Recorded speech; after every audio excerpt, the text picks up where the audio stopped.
This picture, well, okay, I'll get one. We were going to We're in the know.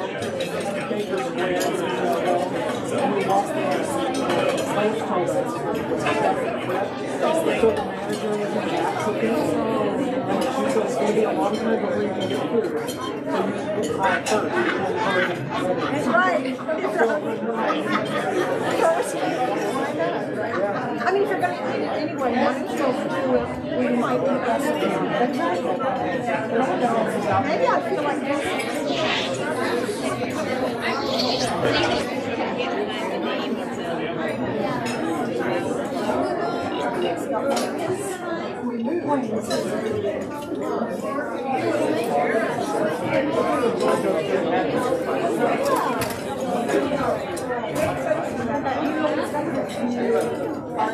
You're all done with How you doing, Doug? Good, Dick. Good to see you. Good to see you too. It's really great today, isn't it? Yeah, Great service. I know it's great having everybody down. Yeah. Church was full. Man, I'll tell you, I like both. Yeah. I like singing for them. It's fun.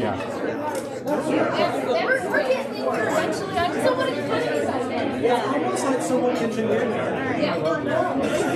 You want dessert because you better get it now. You want dessert? Oh, okay. You can get it. You may not have it. I might not have enough room for what I want. All right, friends, in the interest of time, while you are still getting your food and eating and things like that, I want to run through a few announcements. I made a list so that I wouldn't forget. So first, I want to point out a few things that are in here. St. Paul's, the former St. Paul's building, which was sold to an Orthodox church in 2020. When they built that building, they had a cornerstone that was also a time capsule. And then that time capsule got moved into the new building. About a week or two ago, a group of us went over to the former St. Paul's. We had a mason come. Thank you, Jim Lucas, for hiring a mason firm for us, who chipped this former cornerstone time capsule out of the wall. It was like stuck in there, up real high, and they chipped it out of the wall for us and opened it up for us. Now, sadly, the contents of that capsule got wet over time, so we don't know exactly what was in there.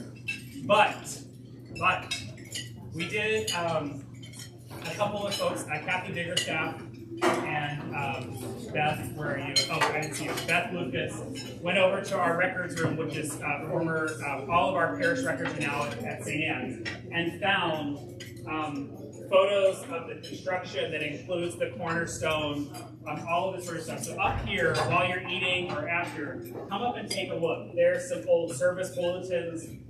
You can see the photos that didn't survive, and you can see sort of the laying, the ceremonial laying of the cornerstone from 1975 with the bishop in. So it's a really lovely. It's a really lovely walk through history. The other thing I want to say about that, and I hope Beth might stand up and say one or two words, is it was an impossibly hard thing to sell your church home. It's hard to overstate. But one of the things that came out of that gathering, so we didn't get the contents of the time capsule that we wanted, but what we did get to do is spend time with the priest and some of the people of the parish which has taken over that building. It's an Orthodox parish. They were having a special service. Their Epiphany falls a little later than ours, and they were doing a special service for the blessing of the waters, where they bless baptismal water for the whole year and people can take it home. A really lovely service. And afterwards, we stayed, and there was a chance to talk with one another about the mutual love of that sacred space. The father from the Orthodox Church talked about how he could feel in the space sort of holiness and care that had gone into it for generations. And I think it was, for me personally, and I don't want to speak for folks who used to attend St. Paul's, but for folks to know that that space is still being lovingly used for sacred worship.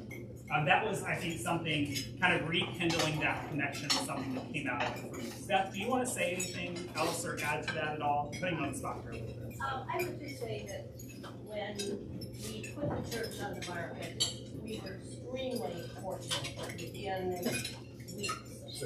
weeks, 6 weeks, we have been approached by the Ukrainian Orthodox Church, and immediately we knew that the bond was there, the connection was there, but more importantly, if they had been worshiping in a tent, and so they were very excited to move into this place.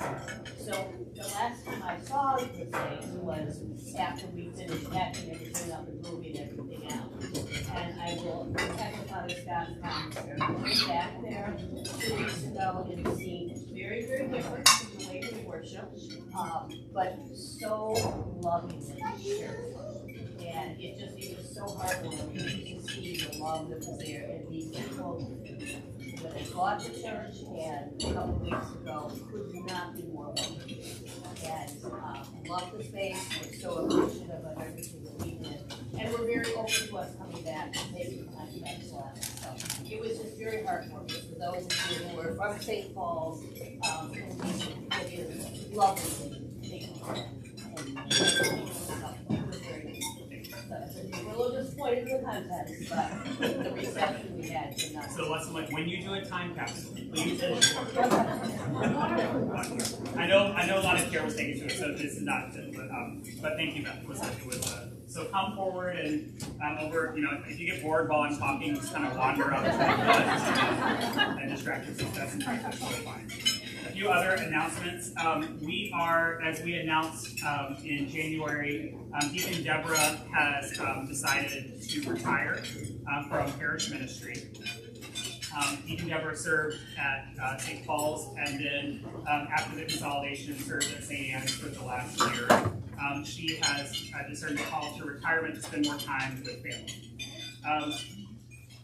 As I mentioned, I think in my letter and my announcement about this, Deb is not the sort of person that we're going to do a big send-off with a confetti cannon at a party. That is not her style. But if you want to see Beth during or after the meeting, there's a card you can sign, and we will be making a donation in her name to a local conservation organization. She's really involved in local conservation efforts, so you can see Beth to sign the card. Oh, do you want to pass it around? Yeah, we'll just pass it around. And if you just sign the card, and if you decide to make a donation, you can either put in cash, make a check out to Trinity, or just let us know that you'll be doing that later online or something, and we'll include it in our thing. So I'm setting the card down and then I'll put it in a donation. Next, at this front table here, there are a couple of sign-up sheets. As Andrew mentioned, the pancake supper is coming up. This year we'll be doing it especially in memory and honor of Chuck Peter, who we lost this last year. There is a sign-up sheet if you would like to let us know that you'll be attending. There are also some things up here. Lent is just 2 weeks away, so there are sign-ups for a couple of Lent groups. We'll be focusing on some spiritual practices, so there will be a midweek group on spiritual practices. We're going to have a retreat a mini retreat, meaning I'm going to keep you together for like 2 hours instead of 1, right? It was titled Against Despair. There are some writings by a poet named Christian Wyman. He's written about his desire to push back against despair in his life. And so we'll be spending some time talking about that. So you can sign up for that. There are Lenten booklets and other things. Also, there is a sign-up sheet if you are interested in learning more about being a Eucharistic visitor. You saw at the end of the service that Christy and Kate were sent out to go bring communion to people who are at home. I'm particularly, I would love for anyone who's interested to get involved. I'm particularly looking for folks in Woodstock to be connected. And So if you are interested in that, Christy is taking on the lead of that ministry. So Christy, wait, raise your hand, see her if you have questions, where there's a sign-up sheet here. Yeah. You mentioned Woodstock. I know I personally would not mind driving to Woodstock if somebody needs a Eucharistic visitor. Like the information explains basically what a Eucharistic visitor is, what they do. It's just a matter of your own time. That's all you have to offer is your own time. So I'm open to that. I don't know if you do it for myself. And I'm sorry, Dorothy's interested in it. Update your information. It is a constant battle in a church that is growing and changing and all those sorts of things to keep your information updated. Lisa, tell me what to do now. What am I supposed to say? Just double check your information. If you want to put a check mark next to it, that's great. Make some changes. Okay, there should be one on every table. Check your information. If there's not one, pass it down. Check your information. Make sure it's accurate. We want to make sure that we're contacting. I know there are people in our congregation that have changed email addresses or home addresses or other things in the last year. If you want to do a fuller update, there's cards up here.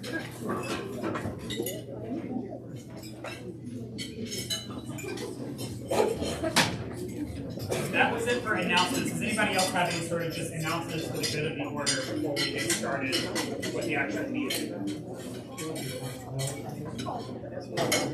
I'm going to talk about that.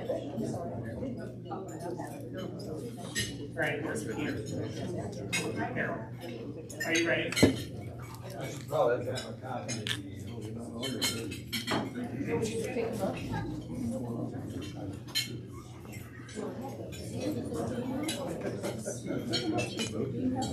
anybody else need an annual report? Yes. Yes.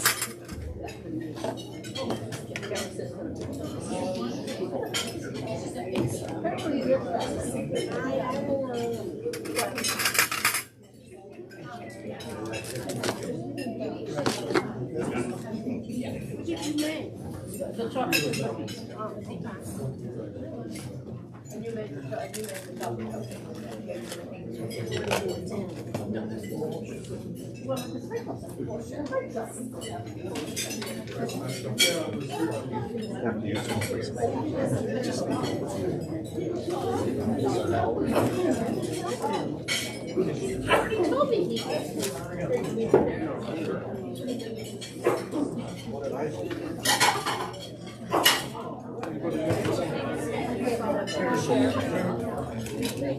All right, we will call this meeting to order.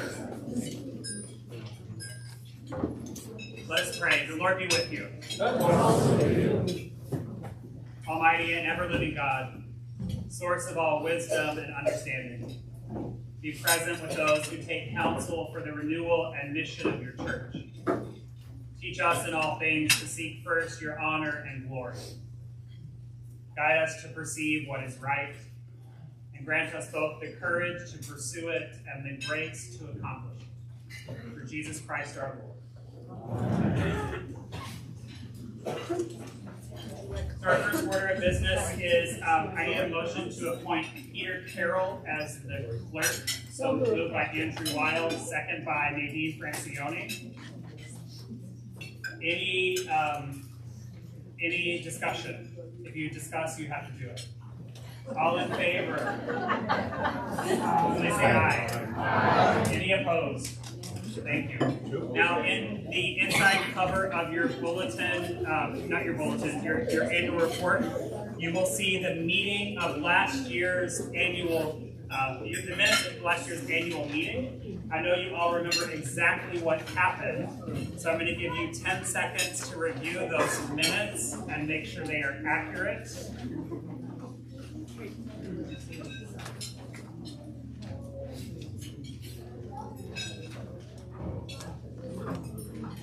May I have a motion to accept the minutes from last year's annual meeting? Karen Kirbyson and Michael Merrick. Are we going to have a race today? It's like a bidding war. Yeah. Moved by Karen Kirbyson, second by Michael Merrick. That's right. All in favor of approval of the minutes, please say aye. Aye. Any opposed? Thank you. So we're going to take a little bit of time to walk through our annual meeting booklet. I'm not going to read the whole thing to you, but I want you to know some of the things that are in here. We're going to start with the ongoing question, who do I contact for what? So this is in page 5 of your annual report. I know over time we sort of change things around and shift things around, and so I want to go through some items about who, if I'm reaching out just for someone, I need help with something, who's my first point of contact. I'd like to say here that Lisa is your first point of contact for almost everything. Thank you. Bless her. But about our division of labor in the office. Lisa is our parish administrator. Cynthia has stepped back and has taken a role more focused on accounting and our database. So when you have something that's kind of parish administrator-y-ish, you know, bulletins, prayer lists, announcements, building use and access for both campuses. Building use or access for both campuses. Sundays, servers, readings, limbs, ushers, and then accounts payable. We need to pay somebody or we need to reimburse you for something. Lisa is your go-to for those. If you're mostly attending here in Crystal Lake, you can see Lisa in the office. If you need to be reimbursed for something, you mostly attend in Woodstock. Upstairs by the office, there is a little envelope labeled reimbursements, where you can drop your receipt and label it, and we'll process them. We process checks every Monday, writing checks to those that we need to. Cynthia is focused on donations and accounts receivable. She ensures that donations are accurately recorded for tax purposes and in our database. She makes sure that Realm, which is our financial software and other things, are updated with gifts, and make sure that thank you letters and other things like that are recorded. If you have a question about your entry in Realm, which is our database, you can talk to Cynthia. You should not contact Cynthia, not because she's not willing to help, because she's always willing to help, but because I have other things for Cynthia to do. You should not contact Cynthia about building use or repairs, schedules, other sorts of more focused administrative tasks. Of course, she will politely help you or say, let's call Lisa. But I just want to kind of keep y'all aware of that. Who do I contact? Clergy edition. Father Scott, pastoral visits, home visits, conversation. I always, if you invite me to lunch, dinner, coffee, whatever, I'm always going to say yes. Outreach or a desire to serve. Emergencies.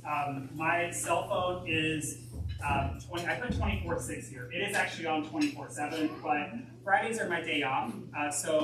And when my phone buzzes, I have to look at it, right? If you're texting me about a building schedule or question, let me walk away from my phone on Fridays. If you have an emergency, please call.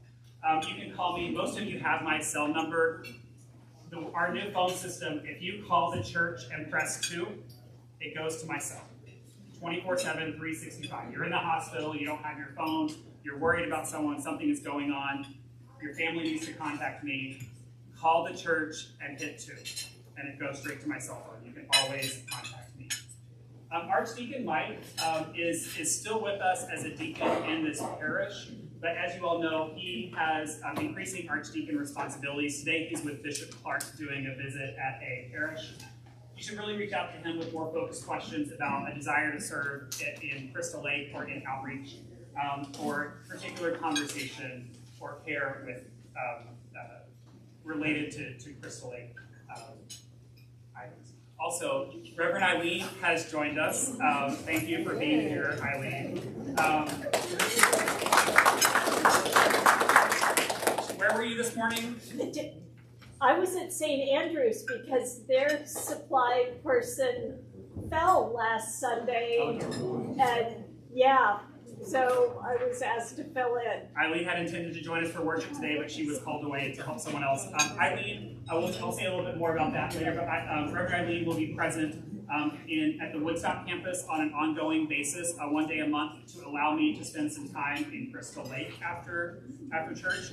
Reverend Eileen will also be doing some teaching occasionally after those services. Eileen's not your first, Reverend Eileen's not your first point of contact for pastoral emergency. It's sort of like Cynthia and others. She'll say yes, she'll help, but she's more for Sunday supply and questions and things like that. I do think she's always up for conversation. And if you find yourself in, say, the VA or anything in the eastern part of the state, yeah, give me a call because it's going to be easier for me to get there than anybody else.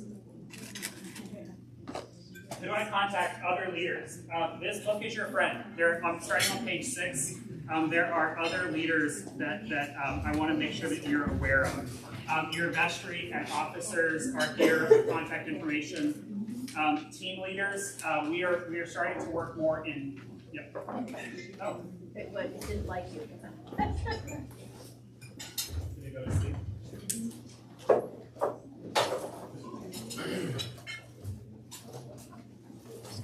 Vestry contacts are here. Team leaders, building and grounds. If you have questions about building and grounds in Woodstock, you can contact the staff. You can also contact Denise, who will be electing to the vestry shortly, as I know you all will say yes. Gloria Flanagan, if you have questions about the campus here in Crystal Lake, contact Andrew. Outreach in Woodstock, Amy Staska. Outreach in Crystal Lake, Deacon Mike. Finance questions, Ruth Cotton and Kate Williams are our treasurer and assistant treasurers. And our hospitality team, Michael Meredith and Tracy Higgins, who is hospitality right now, but they'll be running hospitality for our 2 campuses. You can also see contacts if you want to get involved in some sort of service or justice ministry at Trinity. These are the people that are in charge, and this is how you contact them. I just want y'all to be able to find one another if you need. Any questions about that? Pretty straightforward. We're still walking through the book a little bit. Next you'll find Trinity at a glance. I love this section because I like numbers. We're starting on page 9. I just want you to kind of see how we're doing and what we're doing. One of the ways that the Episcopal Church tracks attendance is something called ASA, Average Sunday Attendance. That's basically just the average number of people that attended a parish worship over the course of a year. That's what is tracked at the local, diocesan, and national level to sort of track one measure of the health of the parish. Our average Sunday attendance last year in Woodstock was 60, and in Crystal Lake was 47, for a total of 107. That is both each campus is an above average Episcopal parish, separate and apart. And the average Episcopal parish now is somewhere around 40 people on a Sunday. So each of those campuses is larger than many Episcopal parishes. You can see down, I'm not going to go through all these, but you can see some breakdowns of attendance on holy days. You can also see on Advent Sunday down at the bottom, we had a snowstorm, so our attendance was kind of low. I do want to say this about our attendance last year. We basically held steady, slightly above, but held steady from the year before. In a year with a lot of change and a priest on sabbatical, that's pretty darn good. We are seeing sort of consistent, sustained numerical growth, modest, but numerical growth at both of our campuses. Easter, all of our Easter services combined, about 218 people. All of our Christmas services combined, about 160. On the next page, you'll find some information about our online presence. We have focused this year on making sure that we are visible in our community in one of the ways that people find us. Almost everyone I've talked to that has joined our parish has at least watched a service online before they come. Almost entirely. Gone are the days when people look you up on the phone book and then come because you're an Episcopal church. They watch and see what you're about. So you can see our live stream worship services. These are numbers, right? These are not big numbers in the social media world. by any stretch of the imagination, but these are not bad, especially if you kind of compare us to other churches our size. Really, really huge thanks go out to our live stream team. Dave Schwalis, Mike Maruli, sometimes a substitute of Mike Meredith. Thank you, John, for streaming our service today. We during the pandemic, different choices were made by the different campuses. Crystal Lake focused more on Zoom and kind of connection with people that were already there. Woodstock focused more on streaming, higher quality streaming. And so the decision was made when we consolidated to really focus more on streaming the services in Woodstock. For the most part, we are not, I don't know that it's a good investment to invest thousands of dollars into a live stream setup at 2 separate campuses. That may change in the future, but for now, that's the decision that's been made. But you can see increase in viewership on those channels, increase in viewership on, this is a fun fact, people watch 3 days and 5 hours worth of services on the Facebook, on the St. Mary's Facebook page over the course of the year. And Instagram, I really like the Instagram number because it's new this year, so we're up 600%. I know that will continue forever and ever. How you can help. Organic reach, which is the social media term for something, you see something on your feed and someone clicks like or comments or shares. That's called organic reach. Organic reach in the early hours and days of a new post or video affects how far it is spread. In some cases, more effectively than paying to sponsor it as an ad or something like that. So when you see something on your feed, you don't have to watch the whole thing. Click like and move on with your day. I don't care. But the interactions, the interactions help promote and spread the kind. Think of it as like shining a light on our front door, right? It's a way to just kind of help get things out there, especially around holidays. I have some disclaimers here at the bottom, so read those on your own time. And then we're continuing with our Trinity at a glance, our impact. This is, of course, not everything that we do. There are many things that we do that cannot be measured. But I do like to measure things and see how we are doing. You can see at the top some just straight up funds that were distributed by or through the parish to the local community. Backpacks and coats that were distributed, sack lunches that were prepared. Year-end totals for the mobile pantry. We served 3,500 families at the mobile pantry at St. Anne's last year. Volunteers serving at the Crystal Lake Food Pantry. We didn't count bottles of water this year. I couldn't find it, so I wrote down that we distributed 1 billion bottles of water at Crystal Lake Pride, and I think that's pretty. Woodstock and Crystal Lake Pride. I think that's pretty accurate. So we're going to change gears here, and I want to give the wardens a little bit of time to talk with you, and then to get a campus updates. Gloria or Andrew, do you have anything? Gloria, do you want to go? Oh, you Just quickly, we've had quite a year, and we all came through it together. And I look forward to less drama in the coming year, and more church stuff. Great. That's why I like Gloria's more. Good point. Andrew. So I wrote a speech. But my wife will tell you, I always ad-lib anything. So I just want to point out to everybody that what a wonderful picture I have.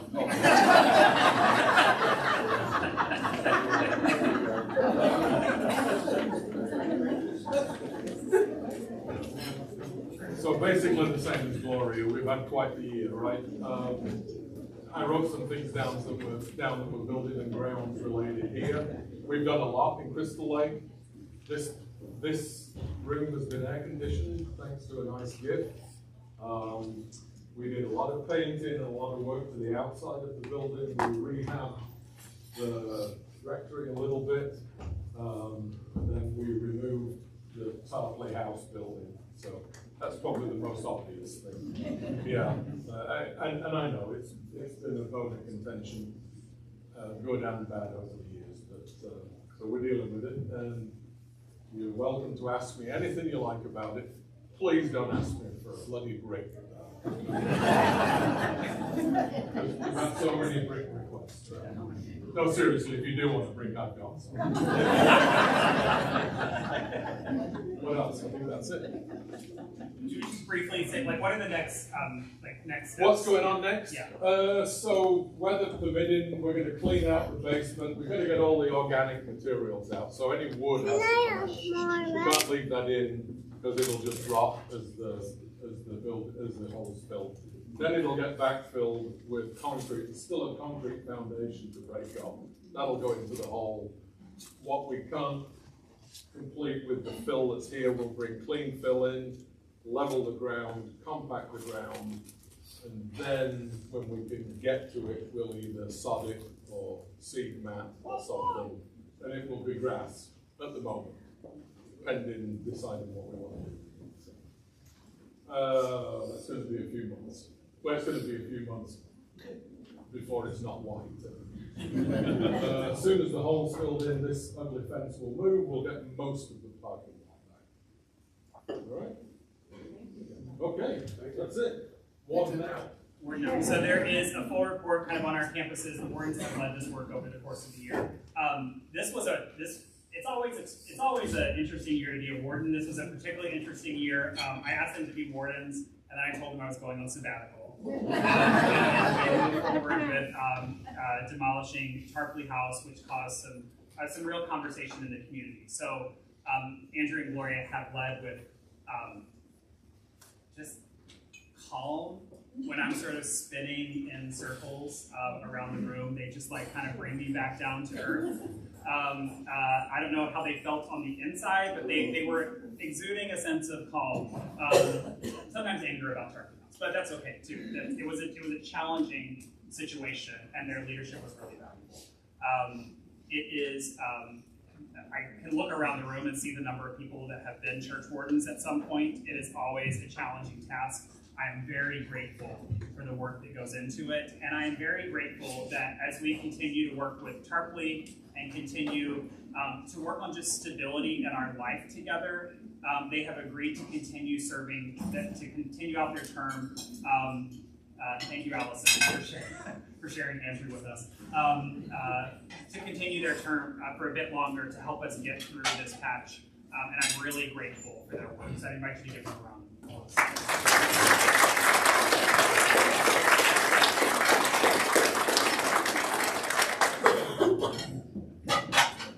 You've already heard me talk a lot, but as usual, I have a few more things to say. I did write a report for you in here. I hope you'll look through it. I always do this thing where I start to make a list of all the people that I need to thank at this gathering, and of course, there are some particular thanks to wardens and vestry, our staff who are incredible and who do a lot of work it's a really small, tight, efficient group of people who get a lot done. But then as I start to make the list, there aren't, everyone here is involved and invested in some way, right? So if I start making a list of all the people that I need to thank, right, everybody's on the list. And that is a sign of an active and involved church.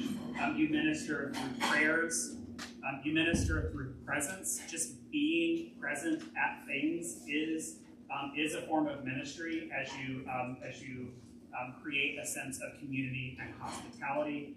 And so I'm incredibly grateful for you. I am really, I think I say this every year, but I go to these clergy conferences or gatherings of other clergy, or I go on sabbatical and meet with other clergy, and I hear some of the stuff that is going on in some of the churches, and I just run right back here. And I mean that seriously. Like, we've had our challenges, we've had our discussions, we've had our stuff. But this, you've got it. You've got the point. This is not about little fiefdoms and whatever. This is about building the kingdom. This is about being the people of God, and that comes first. And so I'm really grateful to minister among you. I am, again, grateful for my time away this summer. As much as I love you, I am grateful to have had 3 months away, and very thankful to Reverend Eileen for being present.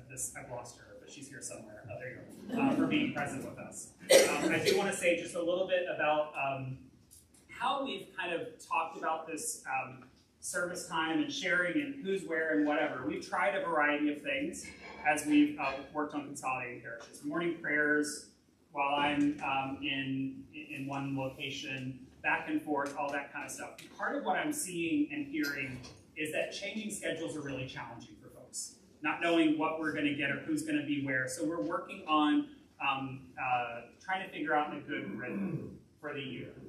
One of the pieces of that rhythm is that Reverend Eileen has agreed to be in Woodstock every third Sunday through the end of the year.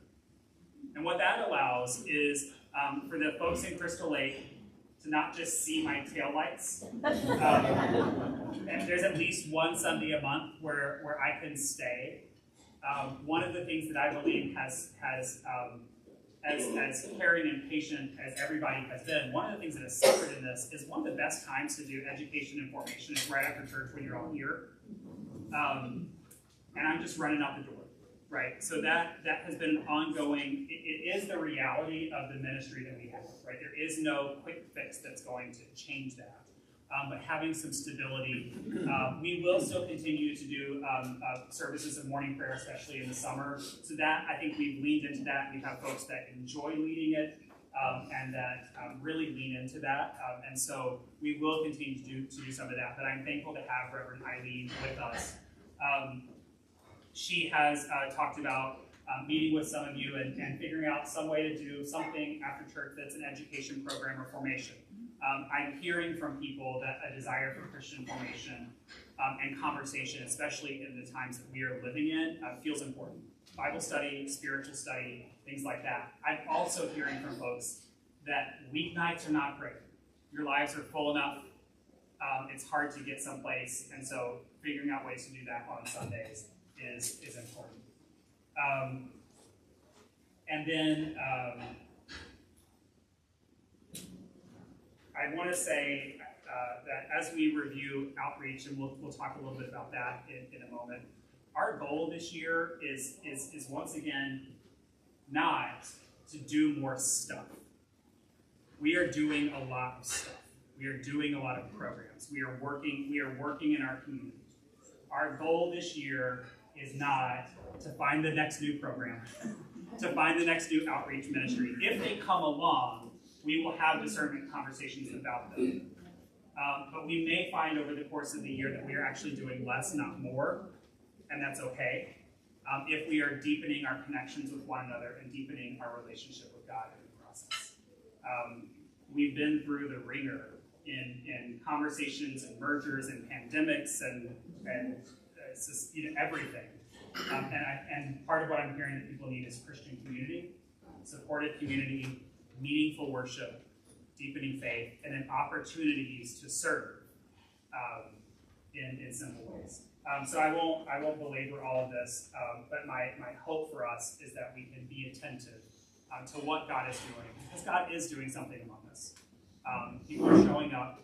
People are asking questions. We have a part to play in McHenry County, and I hope we'll be open to that and continue to listen to that. So thank you for letting me minister among you, and let's do another one, another year.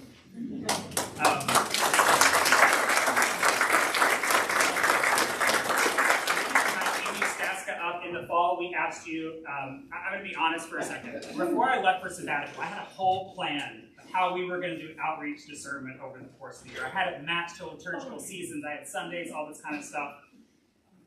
And when I got back from sabbatical, that's not where we were at as a parish. We didn't need a whole program year of discernment. in conversation with a few leaders, we kind of dialed that back a little bit. What we did do is ask you in the fall to tell us about your experience with outreach. And then in the coming months, we are going to have some conversations about our outreach programs. But I want to invite Amy up to talk to us a little bit about that. Yeah, so the surveys, we collected a total of 19, which probably doesn't sound like a lot to you, except that out of 100, if I were a real mathy person, I would have sat there and divided 107 by 19, but basically we got, a little north of 15% of the results. And if we had 500 people in our parish, we would have gotten about 15%, so it would have been more surveys, but statistically speaking, that is a really good representation. So I think we could look at the surveys with some accuracy. It was amusing to me, the breakdown of what we got back. Because anytime somebody tells me what a survey says, I want to know who says, who are the people that said that. Of the 19, and as much as 19 is not an even number, they were very evenly split between St. Mary's and St. Anne's.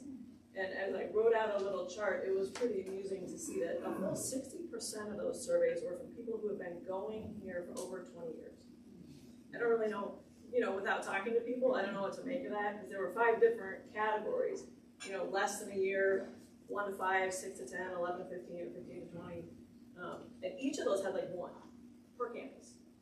And then all of this is a lot of senior goers, I guess. And so I don't know what that means, but the surveys were very consistent. And I think when I looked through them, there were about 5 major takeaways. And the first is that people are pleased, right? Like in the walls and out of the walls. In the walls, we seem to be happy with what we're doing. Out of the walls, we seem to believe that we're bringing the gospel to the community, right? And that is, the point of outreach. So that was a great takeaway. The second major takeaway is that we care a lot about food insecurity.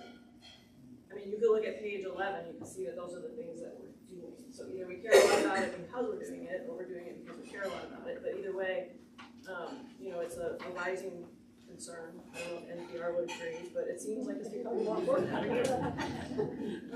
But we care a lot about food insecurity, so I will probably keep doing that, right? Another thing that came through, the third thing, was the importance of pride.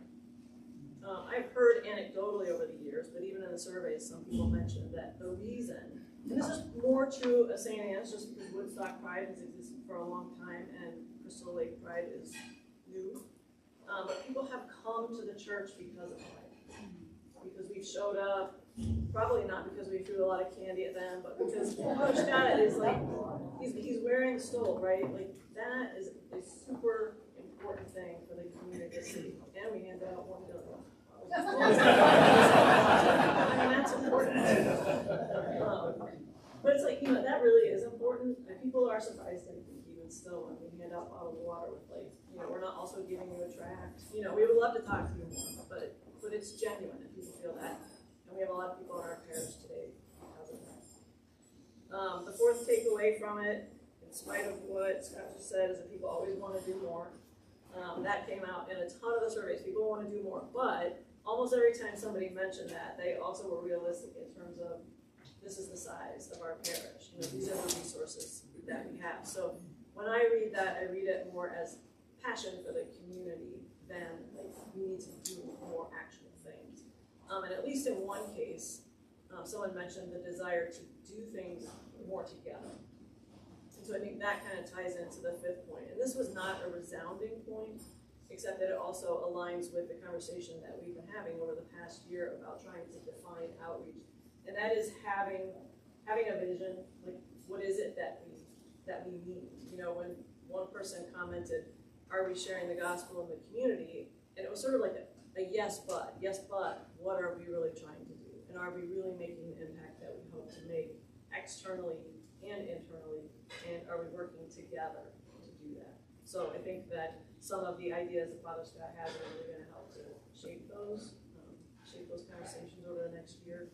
And it feels like that was well supported by the surveys that we got. So that's pretty much it. Any questions? Yeah.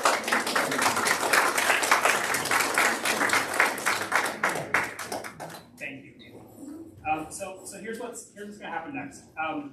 In March, April, and May. Oh, sorry, Peter. I don't know Amy. What's Amy's last name? Oh, I'm sorry, Staska. S-T-A-S-K. That was my only choice on the list here, but. Here's what's going to happen next.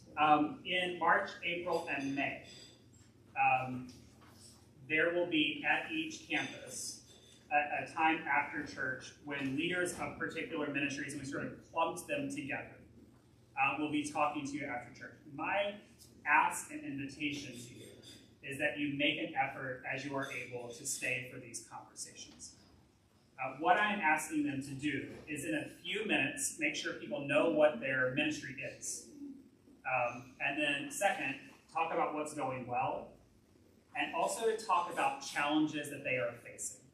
And I think this is an important practice for us to get in the habit of. Talking about challenges that we are facing, not in the vein of like complaining, but thinking about what it's telling us, right? There are times when ministries run their life cycle. They have been good and holy, and they are done.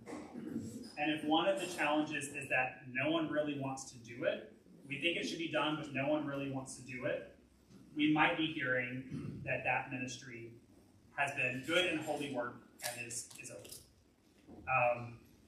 So in March, you're going to hear from people who lead feeding ministries. In April, you're going to hear from people who kind of head up our connections with schools. We have a connection with Coventry Elementary, Woodstock High School, and McHenry County College. So you'll hear from folks. In May, we're going to talk about pride and human dignity.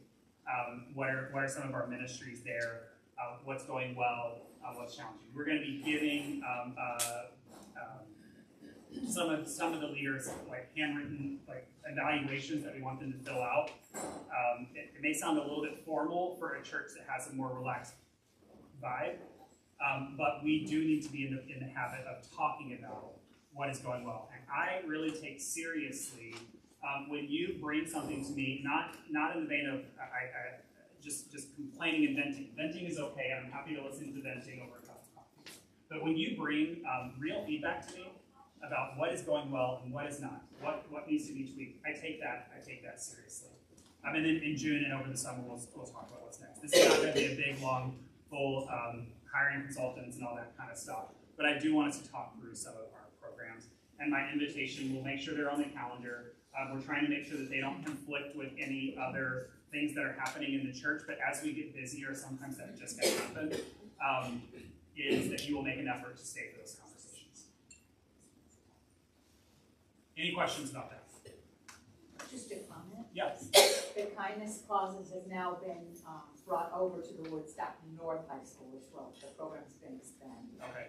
Oh, That's great. so both high schools now? Yeah. Fantastic. Okay, I am not going to spend a lot of time. Kate had very ably had a meeting last week at which she talked about the finances of the parish. I'm not going to spend a lot of time on the finances, except to point out just a couple of small items. One, I want to note our first, y'all's generosity is just extraordinary. It's just extraordinary. We set a goal of pledges of $286,000 for 2026. We received pledges, as of the time that we made the budget, we received pledges of just over $300,000. Since then, we've gotten some more that trickled in. That always happens, and that's wonderful. A late pledge is still a pledge. We did not have a deficit where we needed to take money out of any reserves this past year, and we have a surplus budget projected for 2026. Some of us remember some conversations in our various parishes about financial challenges that we were all facing. One of the reasons we started walking this road was because we just thought that some good old-fashioned efficiency, some good old-fashioned working together could help close some of that gap. So what's happened is both. We've closed some of that gap, and y'all have just been extraordinarily generous. This year, there are 12 new financial pledges, people who are pledging for the first time or are returning after having not pledged for a significant period of time. That is wonderful. That is wonderful. What it tells me is that you are invested and you're committed. So I want to see if there are any questions that are left over from last week's financial presentation. And if so, I'd be glad to hear them. Kate may have to answer them, or Ruth may have to answer them, but I'm happy to take any questions about finances. But essentially, one of the things we don't want annual meetings to just be about dollars and cents. We want them to be about more than that. Yeah, Tina. Vitality grant? The Vitality Grant is an offering from the Diocese of Chicago. We can request Vitality Grant money for focused ministries. So we have written, St. Paul's had helped fund their scholarship program through the Vitality Grant. During COVID, we helped put cameras and things in the church through the Vitality Grant. We've used them to buy Sunday school supplies or things like that. One of the things that we are facing, good news, bad news sort of thing, we are no longer struggling with parishes. And so our expectation of receiving Vitality Grant funds from the Diocese of Chicago is diminished. So we received a $5,000 grant this year. I'm hoping to focus that on talking with people about our reach outside our doors. So evangelism, marketing, communication, sort of things like that. We are expected, though, if we expend that money, probably in future grants, to match it through our own funds. Yeah, thank you. Any other, Peter? Do you have anything to comment on the diocesan pledge?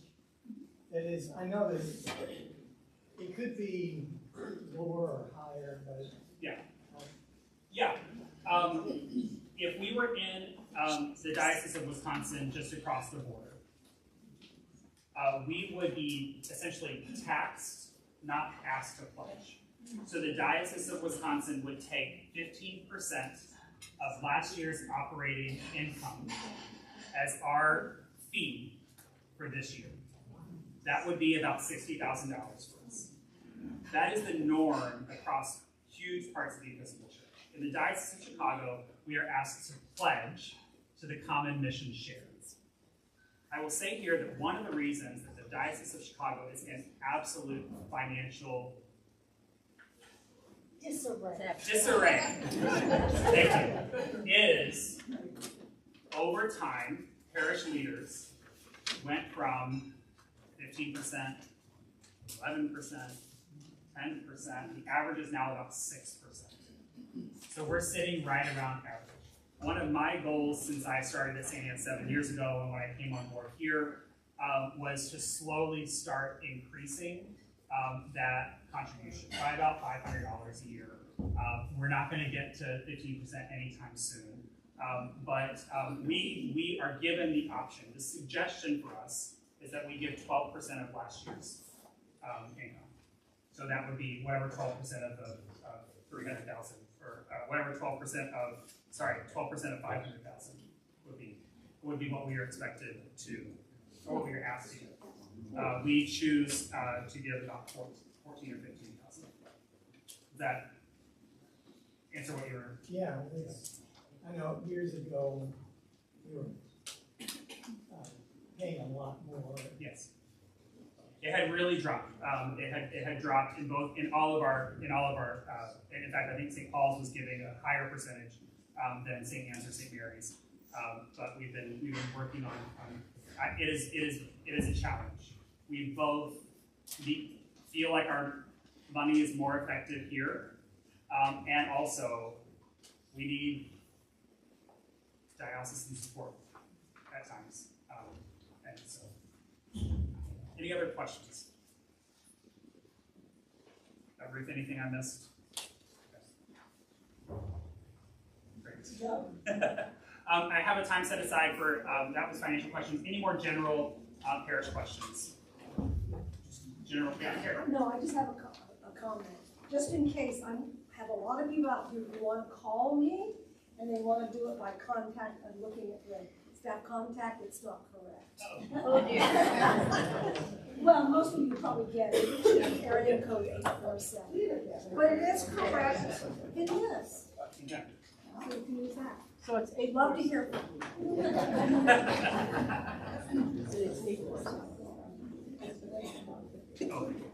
Any other questions? Just general questions. Okay. We have come to the time where I need some sacrificial lambs for diocesan convention in 2026. Diocesan convention is fun, guys. It really is.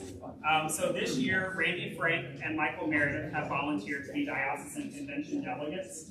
We put out the call in the e-news and bulletins, and that's the response that we've gotten so far. I'm particularly looking for someone from the Crystal Lake campus.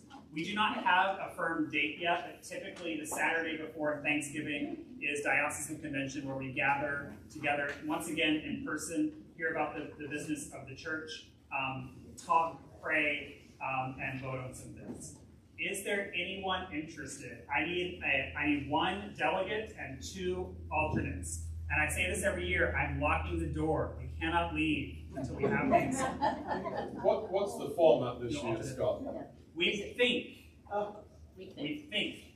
we are in person on the Saturday before Thanksgiving. Okay. We think. Where? Is it still Rockford? Eileen, have you heard something? You know more than I do. But.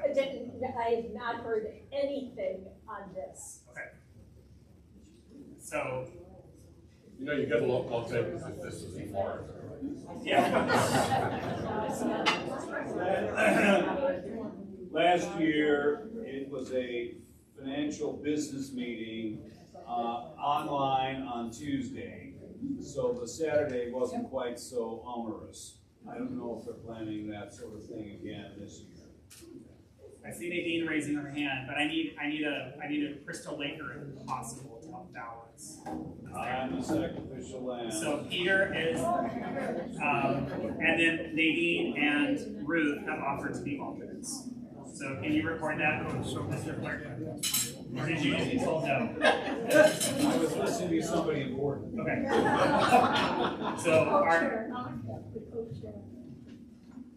So what I now need is a motion to elect Michael Meredith, Randy Frank, and Peter Carroll as diocesan convention delegates, with Nadine Francione and Ruth Cotton as alternates, moved by Terree, seconded by Heather. All in favor? Aye. Any opposed? Who was the third alternate? Nadine Francione is an alternate, and Ruth Cotton is an alternate. Just 2 alternates. 2 alternates. It really is fun, guys.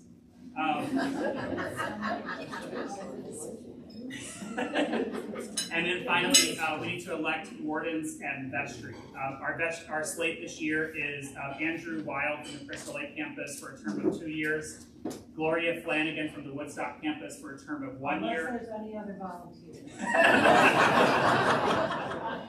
That will put us with the alternating terms that we want. And then Tracy Higgins from Crystal Lake as a vestry member, and Denise Kazmarek as a vestry member from Woodstock. May I have a motion? Sam Baker. I needed that outline. Bring common second. All in favor? Any opposed? Great. And then we want to recognize our outgoing vestry members, Marilyn Bell. You served a year term at Trinity, and then you were on the St. Paul's vestry before that for a number of years. Yeah. Doug Murphy, who served a year on the Trinity vestry, and before that was a co-warden and a vestry member. You've been at the parish for how long? 7 years?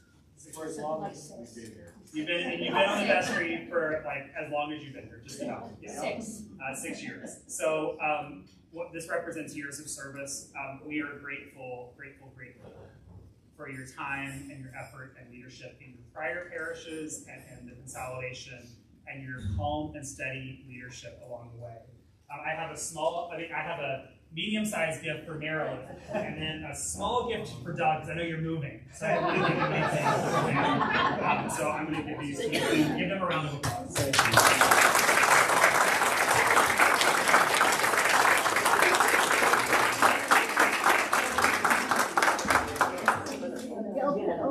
Yes.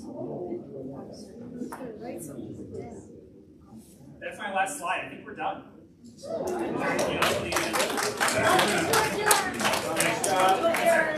Here. During the service, you thank the most important person who helps to support you in your work that we didn't get to. So I ask for a round of applause for Daddy Charles.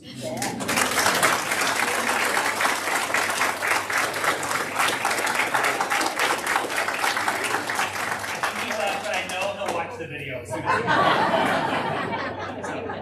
May I please have a motion to adjourn the meeting? Tina, and a second by Michael Meredith. Sorry, everybody. All in favor? Aye. Any opposed? We did this in about an hour. Good job, guys. Have a great day. Sign up.